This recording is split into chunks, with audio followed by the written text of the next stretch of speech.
Samahan po ninyo ako sa Psalm 103, verse 19. Psalm 103, verse 19. The Lord hath prepared His throne in the heavens, and His kingdom, or in the original Hebrew, His sovereignty, ruleth over all. I pray, may the words of my mouth and the meditation of my heart be pleasing to you, O Lord, my rock and my Redeemer. Amen. Ang soberenong Diyos. Mga kapatid, sa aklat po na isinulat ni A.W. Pink na may pamagat na The Sovereignty of God, kanya pong ibinahagi ang isang kwento.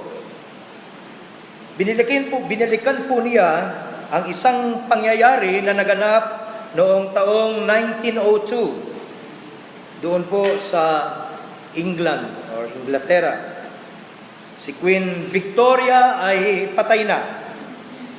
Dahil po diyan ang petsa po ng coronation ng kanyang magiging kahalili, ang kanyang panganay na anak na si Prince Edward ay itinakda. Ito po ay gaganapin sa buwan ng Abril taong 1902, the very same year.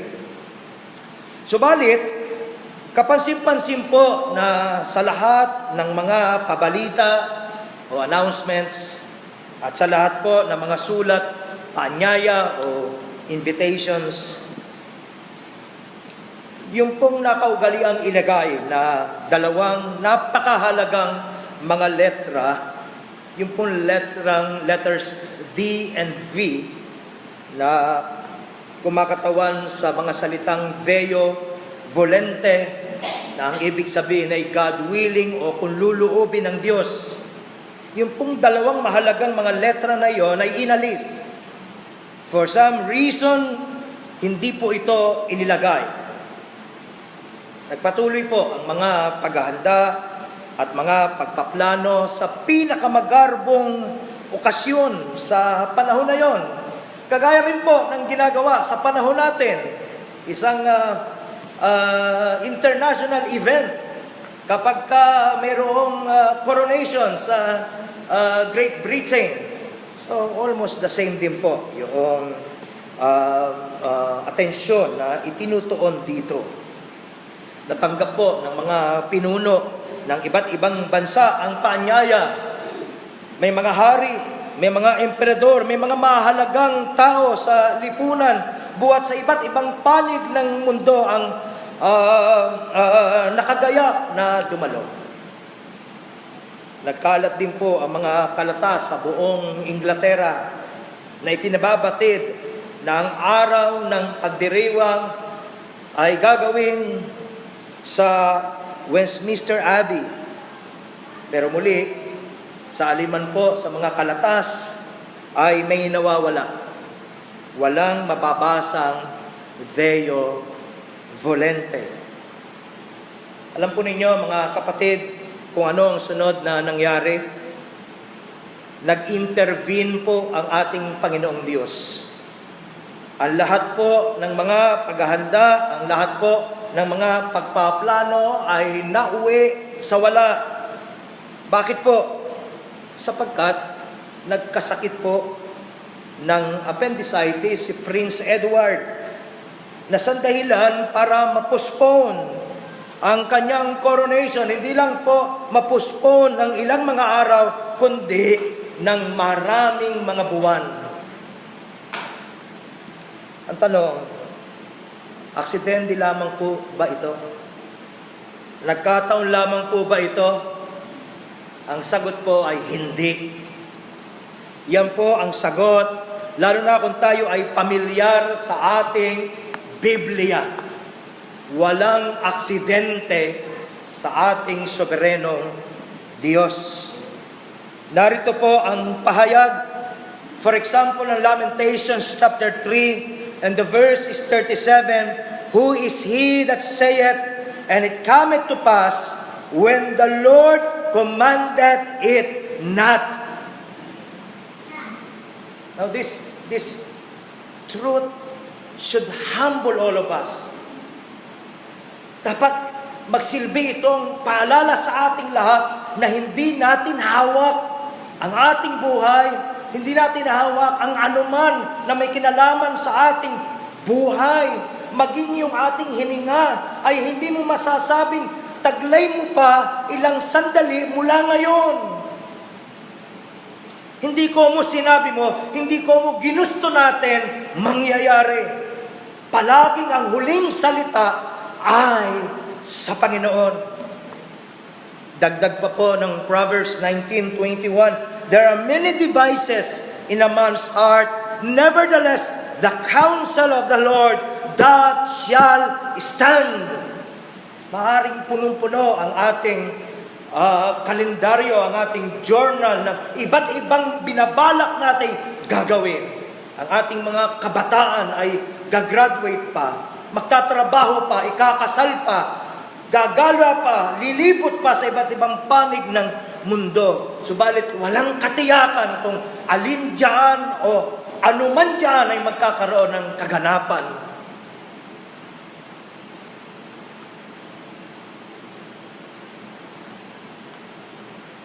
So brethren, we must all be reminded that nothing happens by chance. All things happen by the sovereign will and power of our God. Nothing surprises this God. Walang gumugulat sa Kanya, walang bumubulaga sa Kanya, walang sumusurpresa sa Kanya. Bakit?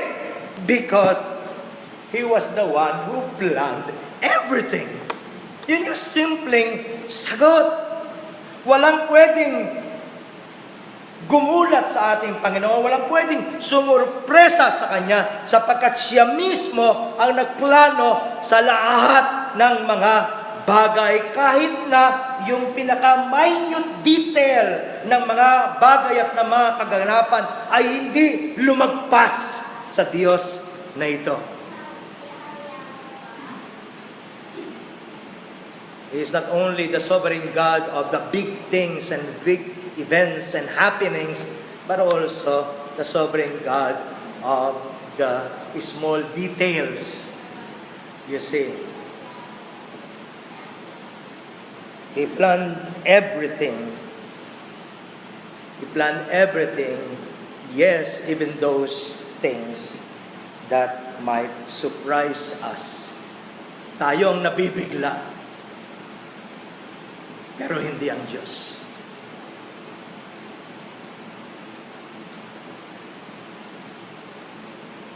Kagagawa pa lang natin ng isang funeral service. Walang katiyakan, mga kapatid, ang buhay. Sabi ko nga, parang mas real sa akin kasi 10 years ago, nandun ako sa kalagayan ng kapatid na Romy.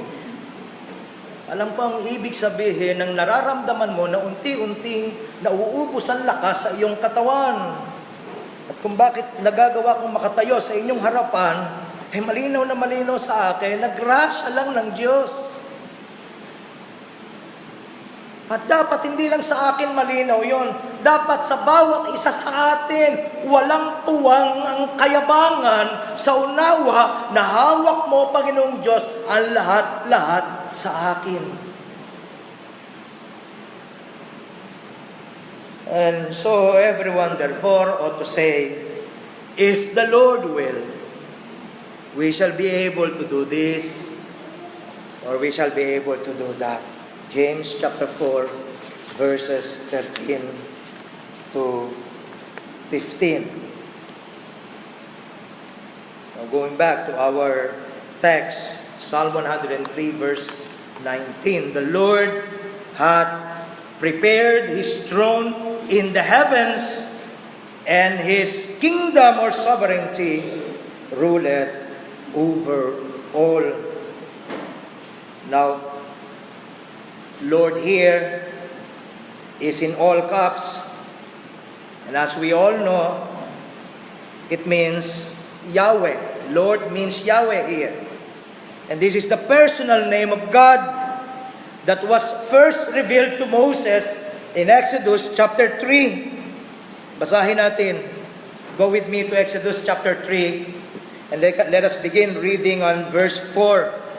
And when the Lord, Yahweh, saw that he turned aside to see, meaning Moses, God called unto him out of the midst of the bush and said, Moses, Moses. And he said, Here am I. And he said, Draw not nigh hither. Put off thy shoes from off thy feet, for the place whereof thou standest is holy ground. Moreover, he said, I am the God of thy father, the God of Abraham, the God of Isaac, and the God of Jacob. And Moses hid his face, for he was afraid to look upon God.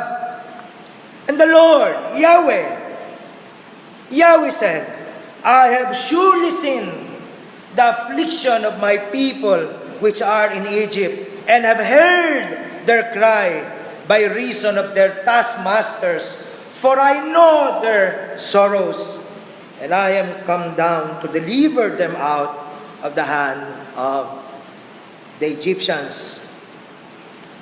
Mga kapatid, napakahalaga po ang bahaging ito sa ating pag-aaral, sapagkat ipinapakilala po dito sa atin ipinapakilala sa atin ng mas malalim kung sino ba talaga ang Panginoon na naghahari sa lahat.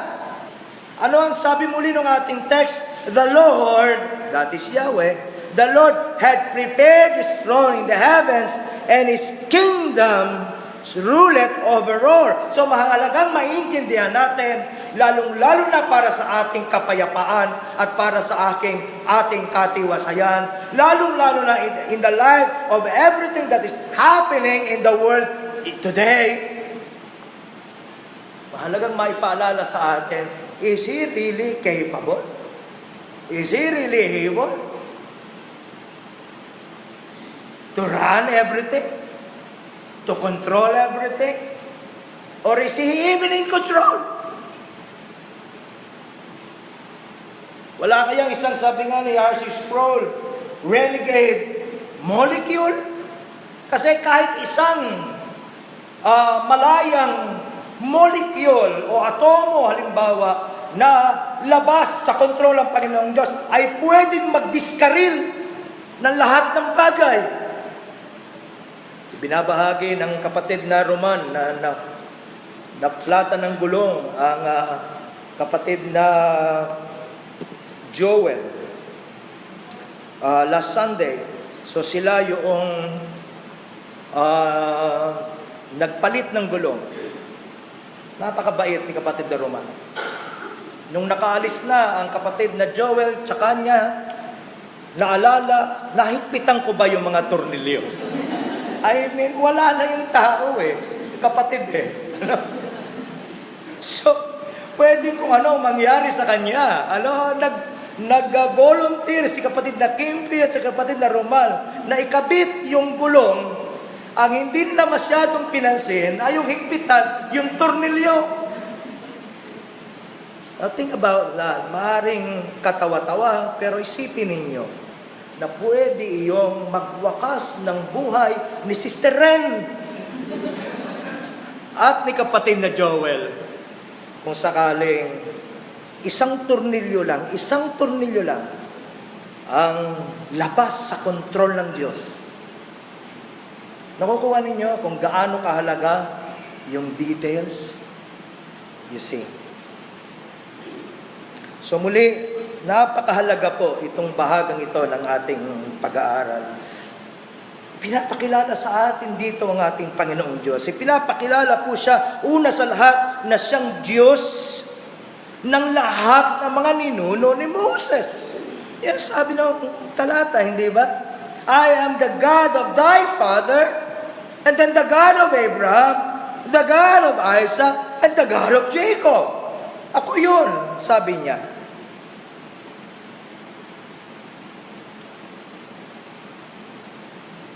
So po, siya po ang Diyos ng lahat ng mga ninuno ni Moses, mula sa kanyang mga magulang hanggang mula sa kanyang mga magulang hanggang tuntunin mo maging sa panahon ni Abraham at ni Isaac at ni Jacob.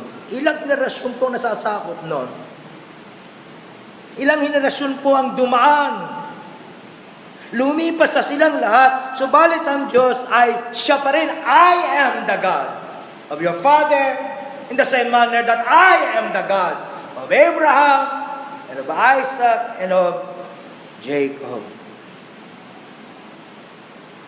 So madaling sabi, siya po'y walang hanggang Diyos.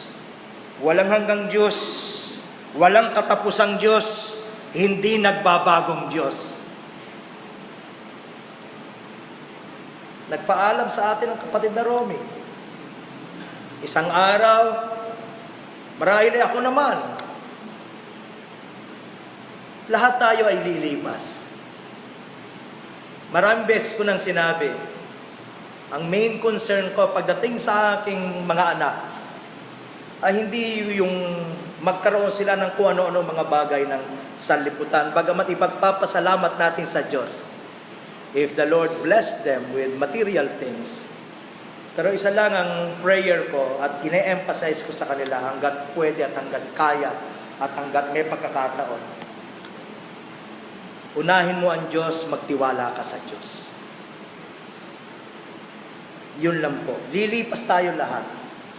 Pero yung Diyos ay patuloy lang pwedeng makasama kung nakikilala nila ito ng personal. Amen? Ang Diyos na yan, ang Panginoon, si Yahweh, na walang hanggan, ayon sa ating mga talatang binasa, siya po ay hindi bulag, lalo pong hindi siya bingi, at lalong hindi siya walang nalalaman at pakialam. Ano sabi muli? Ito yung pinakamasarap, kasi mas personal ito eh. Ano sabi muli nung ating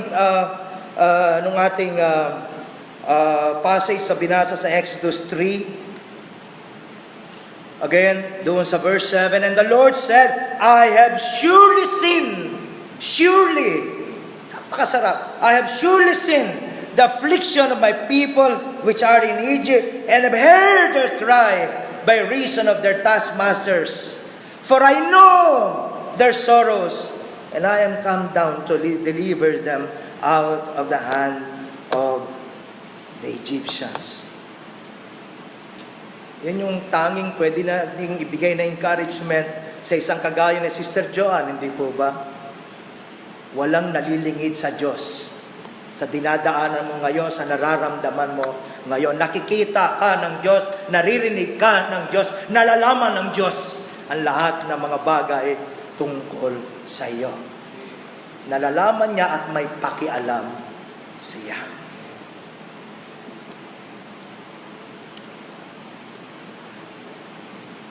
Naalala ko tuloy si Hagar. You remember her story?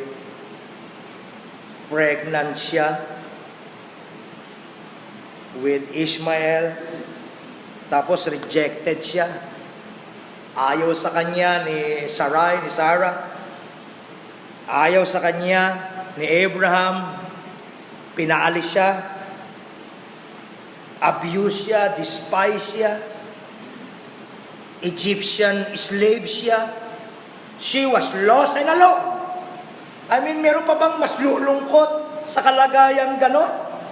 Kung pakiramdam mo, napakalungkot ng kalagayan mo, ilagay mo ang sarili mo sa situation ni Hagar na itinapon siya, nauwi siya sa disyerto, isang malawak na katuyuan, parang walang nagkikare sa kanya, parang walang may pakialam sa kanya, at pakiramdam niya, doon na rin siya mamamatay. At doon sa lugar na yon, ikinumbay ng ating Panginoon yung malinaw niyang mensahe, nakikita kita. At kaya yun ang itinawag niya sa Panginoon, Thou God seest me. Nakikita mo ako, Panginoon. And I want to encourage you with the same truth. Nakikita ka ng Panginoon. Maaaring hindi mo, iniisip mo na lahat ay may kanya-kanyang kaabalahanan. Pero gusto kong malaman mo na nakikita ka ng Panginoon. Naririnig niya ang bawat ibig mo at nalalaman niya kung saan ka nagsisimula, kung ano kalagayan mo ngayon, at kung saan ka patutungo. Ano pa po? Ayon po sa ating passage, ang Panginoong Diyos na ito, si Yahweh ay banal din. Wala po siyang kapintasan, wala po siyang karumihan. Dalisay po siya. Ang ibig sabihin po nun, God is morally and absolutely pure. Yun ang ibig sabihin ng banal ang Diyos.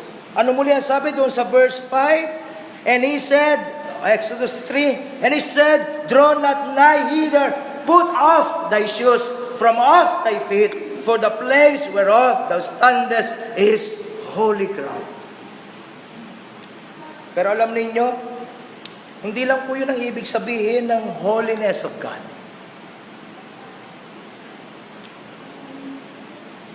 Nangangahulugan din po yun na siya ay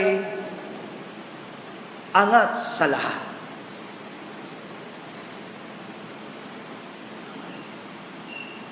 The holiness of our God is also what sets Him apart from all of creation.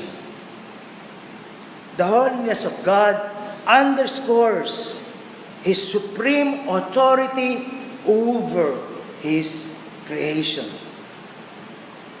In other words, walang katulad ang ating Panginoong Diyos.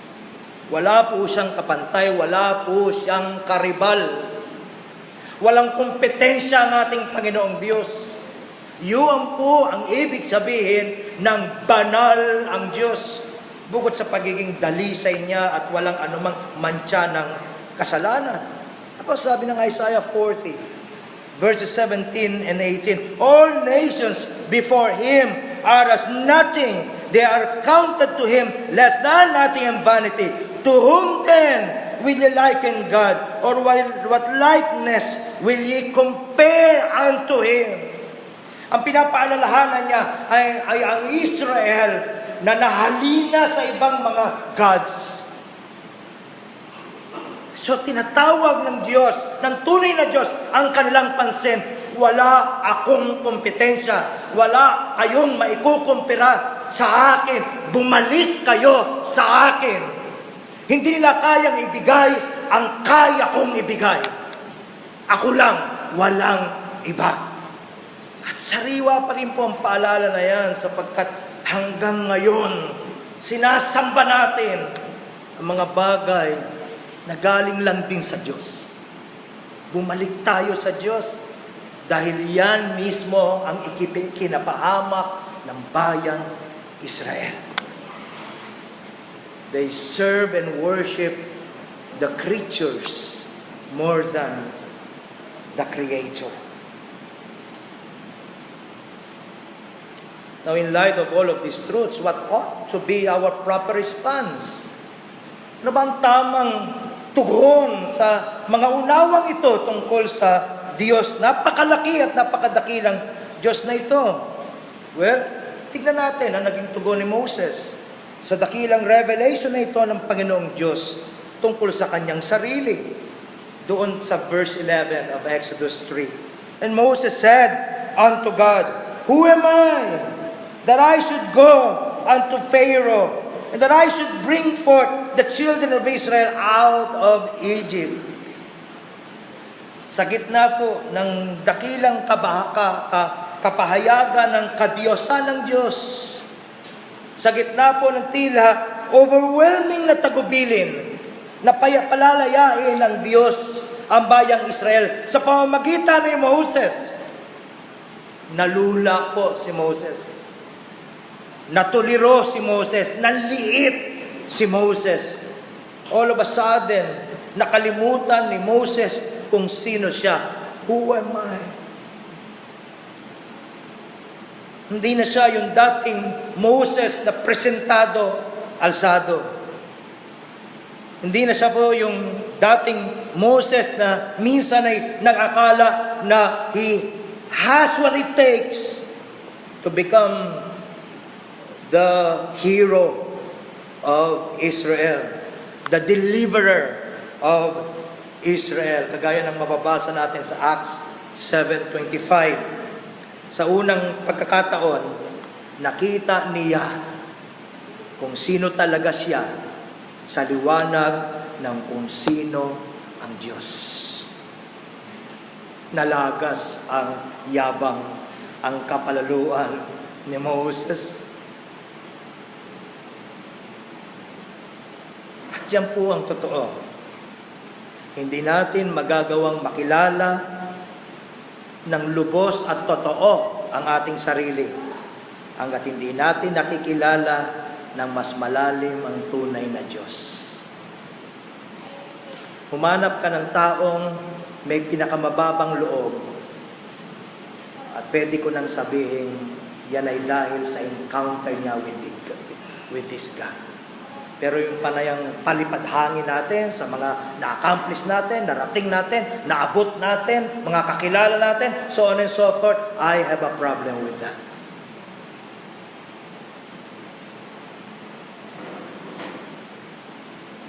Kaya tatanungin po ni Moses, isang maganda pang halimbawa nito si Isaiah, the prophet Isaiah. Prior to Isaiah chapter 6, ano ang kanyang message? Woe to the wicked, sabi niya. Woe to the wicked, woe to those who call evil good and good evil. Parang ako lang, lahat kayo evil, etc. etc. Pero pagkatapos niyang makita ang Panginoon high and lifted up, oh, the King of Glory. Ano agad ang lumabas sa labi niya? Woe is me. I am a man of unclean lips. Amen. I am undone. Etc. Etc. Kaya tatanungin po ni Moses ang Diyos doon sa verse 13. And Moses said unto God, Behold, when I come unto the children of Israel, and shall say unto them, The God of your fathers hath sent me unto you. And they shall say to me, What is his name? What shall I say unto them? And God said unto Moses, I am that I am. And he said that, Thus shalt thou say unto the children of Israel, I am hath sent me unto you. Yahweh hath sent me unto you. Alam ko ninyo kung halimbawa tatanungin mo ako kung ano pangalan ko at ang isasagot ko sa inyo, ako nga. Baka po mairita kayo sa ganyang sagot. Baka po sabihin nyo, may nililihim ako sa inyo. Kaya ganon ang aking sinagot. Pero hindi po ganyan pagdating sa ating Panginoong Diyos.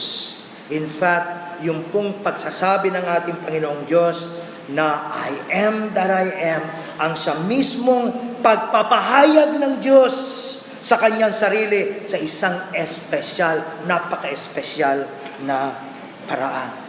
In so many words, ang sinasabi po ng ating Panginoon dito ay ganito. Habang si Moses ay isang nilalang lamang na may simula ng pag-iral, nabuhay ng ilang panahon, at pagkatapos ay mamamatay, ang Diyos ay walang simula.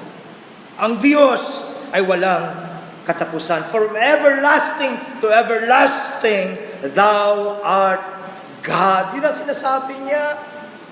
Palagi akong presente, sapagkat wala akong pinanggalingan, wala akong pinagsimulaan, at hindi ako magwawakas.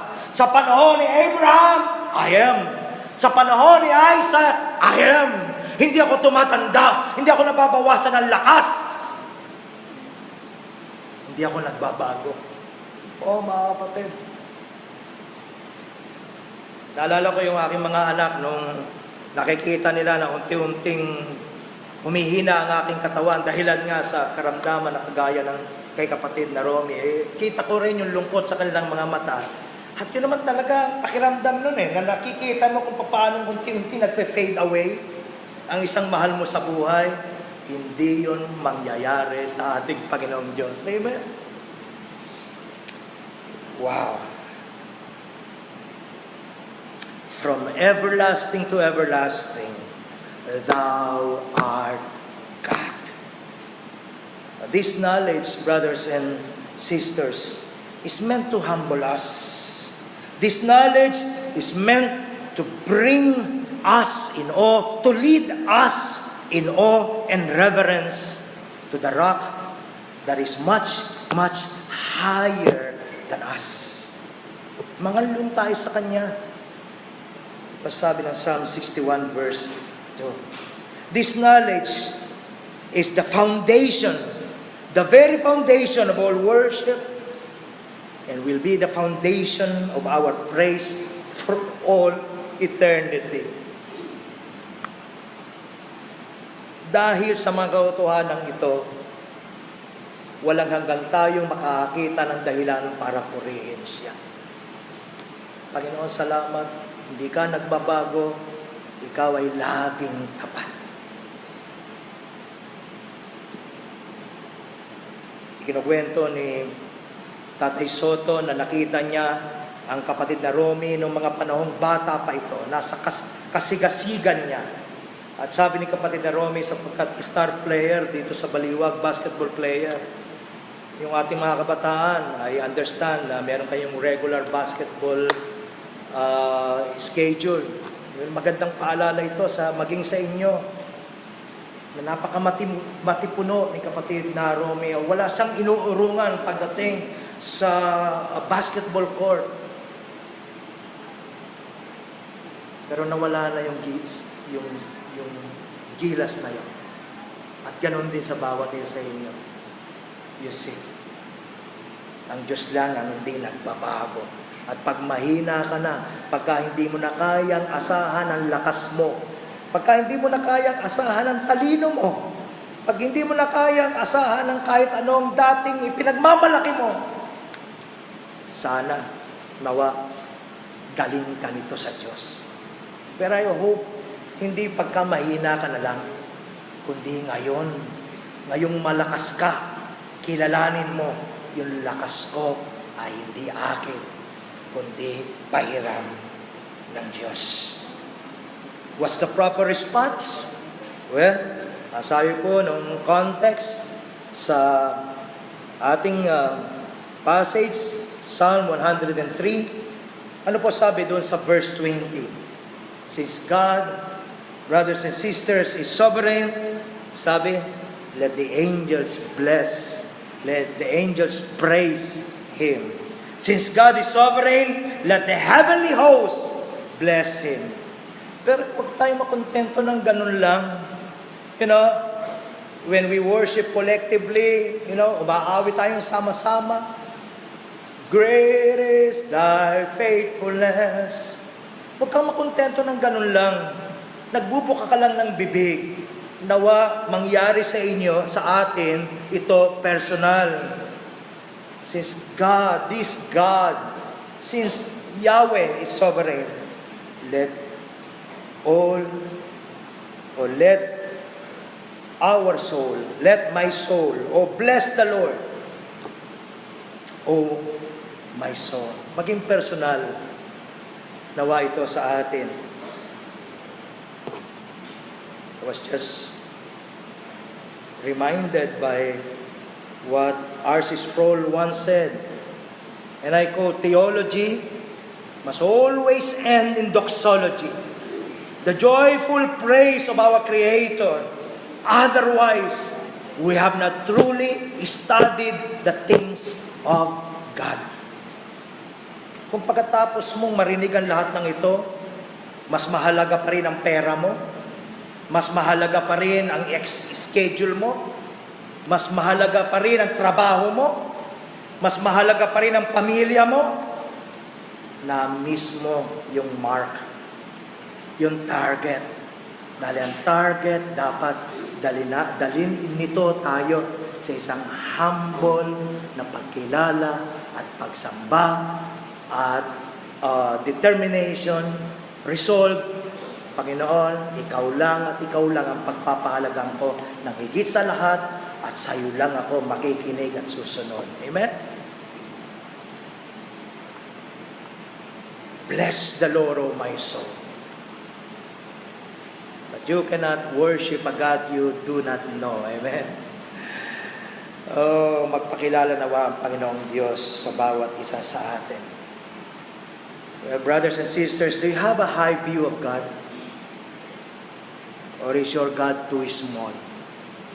Too small that He is not even worthy of our trust. Kung ganon ang pagkakilala mo sa Diyos, that is not the God of the Bible. Hindi yan ang Diyos ng Biblia. Going back, the Lord had prepared His throne in the heavens and His kingdom, His sovereignty, rules over all. For example, ang Diyos po ay sovereign over His creation. Ang Diyos, ang hari ng buong sanglilikha. Siya ang hari ng lahat ng mga nilalang at ng lahat ng mga bagay. Genesis chapter 1 tells us that in the beginning, God created the heavens and the earth. Siya ang lumikha ng sansinukob, siya rin ang nagahari sa dito. Who had measured the waters in the hollow of His hand and meted out heaven with the span and comprehended the dust of the earth in a measure and weighed the mountains in scales and the hills in a balance. Yung po ang sabi ng Isaiah 40, ganyang kalaki ang Panginoong Diyos. Pagsama-samahin na tayong lahat, ano ang total na kahalagahan natin? Nothing less than nothing. Wala tayong naidadagdag na anuman sa Diyos para tayo magbiyabang. Ang sarap tirisin no? Salamat na lang at hindi tayo ang Diyos Di ba? Kung makapagtaas tayo ng ating mga leeg at, see, what I have accomplished. Tingnan nyo kung ano na narating ko. Nakakalimutan natin, mga kapatid, na isang iglap lang pwede niyang bawiin ang lahat sa atin.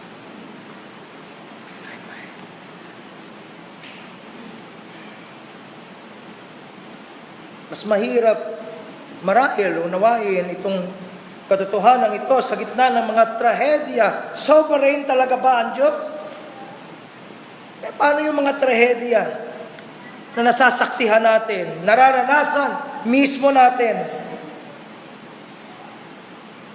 Pero maganda ipapaalala sa atin na maging sa mga pagkakataong gaya na mga yaon.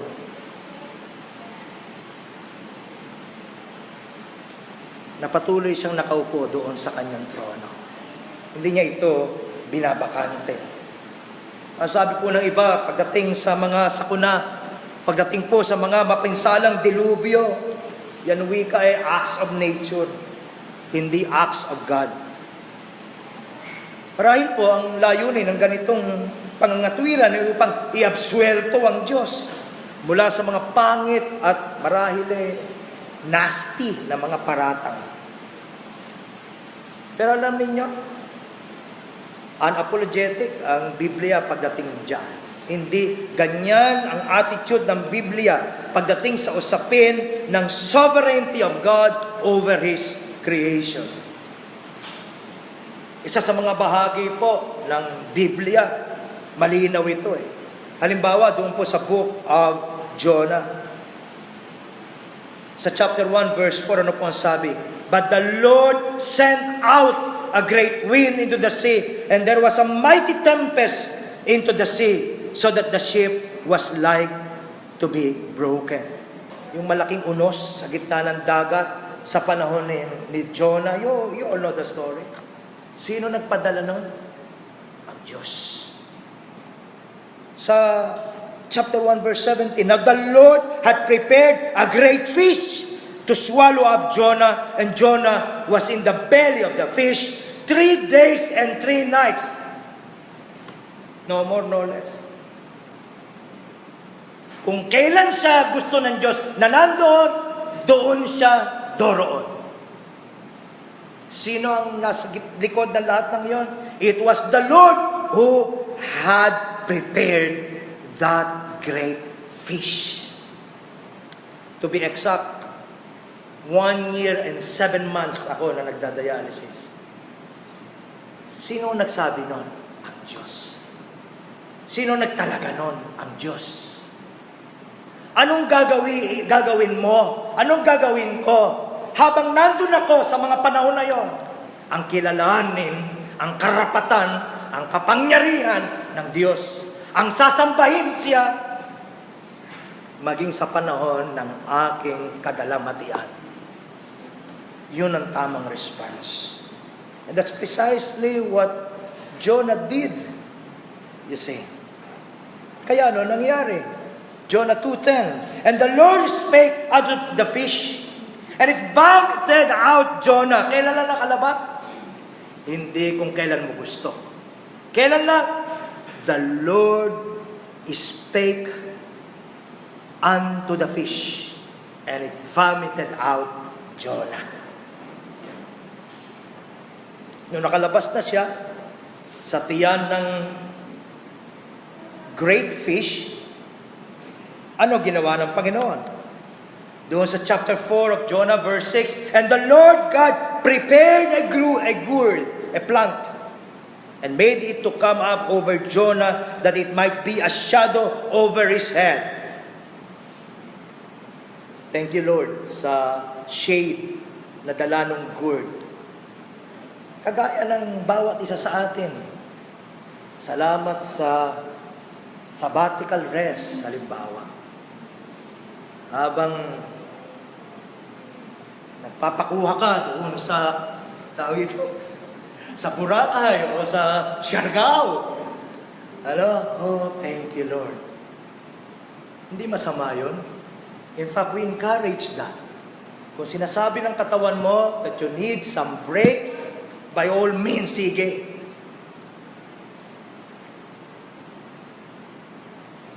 Mas madali at mas masarap pasalamatan ng Diyos pag may shade.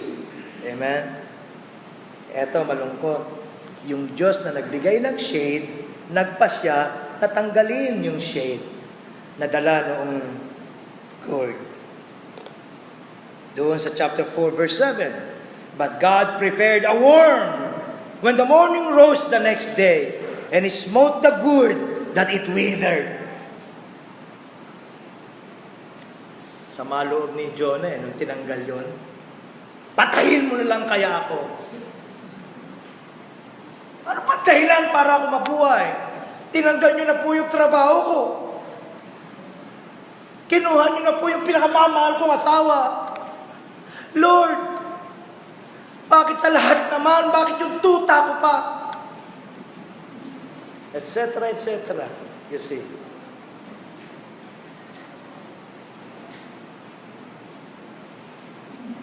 How about this? The Lord gave, the Lord has taken away. Blessed be the name of the Lord.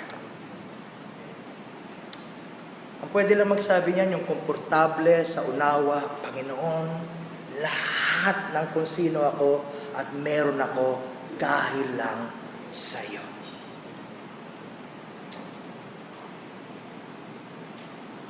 Paulit-ulit nating nabasa. God prepared, God commanded, God sent the wind, God commanded the fish. Malinaw dito pa lang sa Book of Jonah na lahat ng kaganapan sa buhay ni Jonah ay hindi accidents of nature. Ang mga ito ay malinaw na gawa ng soberenong Diyos. The Lord had prepared His throne in the heavens, and His kingdom ruled over all. Marami pa po tayong maaaring matalakay tungkol sa detalye ng sovereignty ng ating Panginoon. Pwede nating pag-aralan ng sovereignty of God in history, etc. Marami yan. Balit, dahil po sa limitasyon sa oras, hindi yan possible. Sapat na marahil na malaman natin, kagaya ng ipinapahayag ng Psalm 135, beginning verse 5, "For I know that the Lord is great, and that our Lord is above all gods.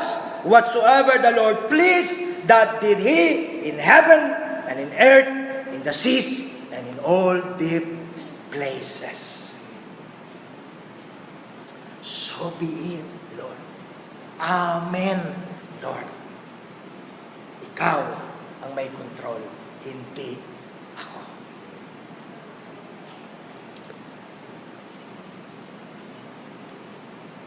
Pero bayaan ninyo magtapos ako sa isang inaakala kong napakahalagang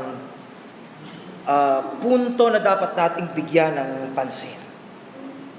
Pinakamahirap pong maunawaan, pinakamahirap tanggapin, marahil ay pinakamahirap paniwalaan tungkol sa sovereignty ng ating Panginoong Diyos. At yan po ay may kinalaman doon sa nangyari sa krus.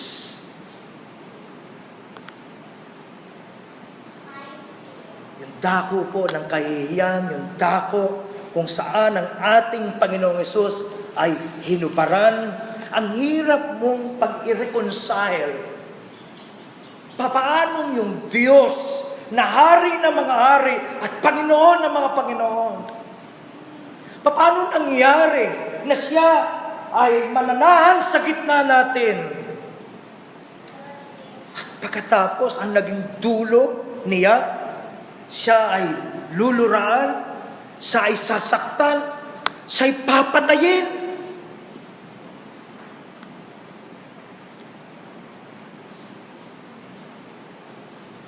Pero malinaw po ang pahayag ng banal na kasulatan. Si Jesucristo ay hindi po biktima ng sirkumstansya. Maraming beses po, for example, na tinangka ng kanyang mga kaaway na siya'y dakpin. Maraming beses na tinangka nila na siya ay patayin, subalit sila ay nabigo. Bakit po?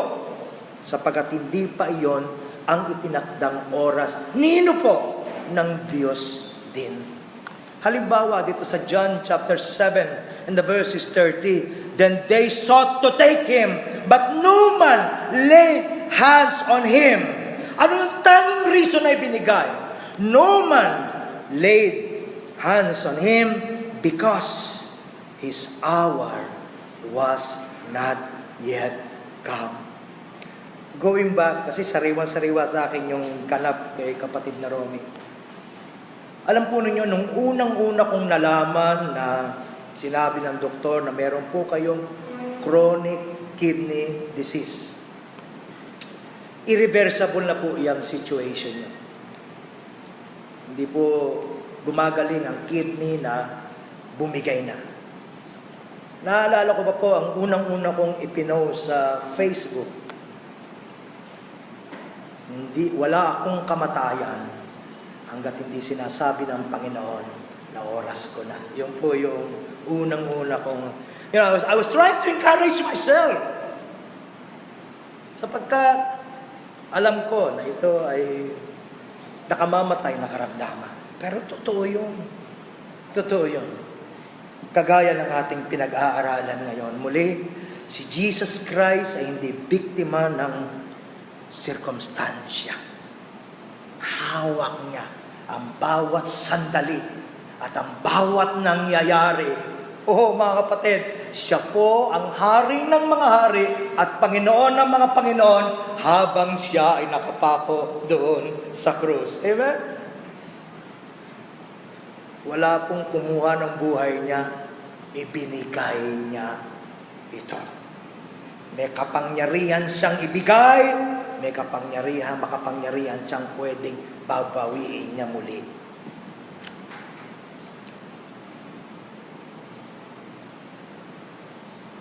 Ibang-iba ito sa pahayag ni Jesus doon sa John chapter 12. Beginning verse 23, "And Jesus answered them, saying, The hour is come. Think about that. Kanina, kahit gusto nilang dakpin siya, kahit gusto nilang tapusin na siya, hindi mangyari. Why?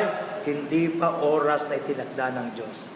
Whereas dito, ang pahayag niya, Jesus answered them saying, the hour is come that the Son of Man should be glorified. Verily, verily I say unto you, except a corn of wheat fall into the ground and die, it abideth alone.